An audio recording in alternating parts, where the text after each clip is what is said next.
ভাইডি কোরবানির ঈদ তো আইলে এখন ওই মেহেদি টেহেদি তো ভালোই চলবে এনে কি কয়টা মালটাল কাটি আরে না না এই রুম বসম ভাই এই কুরবানিতে চলে না।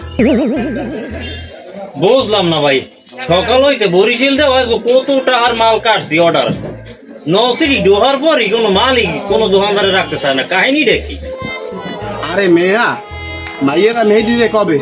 রোজার ঈদে, যে কাল কোন কাম থাকে না সেই সময় কাম নাই তারা মেহেদি দেয়। আর এই কোরবানি ঈদে হ্যাঁ ফের পিছিয়ে যায় পেটা মেটা যায় এখন সেই বাঁচতে বাঁচতে পাইলে মাঝতে মাঝতে হ্যাঁ মেহেদি দেওয়ার আর সময় থাকে না। সারা দিনে রুম্পান না আর মেহেদি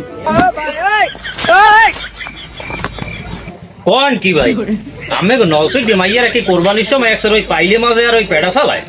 আরে ভাই আর কই কি এই কোরবানিতে মাইয়েরা প্রস্তুতি হইছে পাইলে মাছবে আর ওই পেটা চালাইবে আর কাম নাই সেই তার মেহেদি বেচা হয় না আর মোগ চলেও না মেহেদি কি করবো কন? হ্যালো নসিরি আবার আমরা কি কোরবানির সময় পেটা চালানো পাইলে মাঝে এই কথা যদি নির্দয়ী থাকে আর ওই কমেন্ট বক্সে আমিও দেখতে চাই।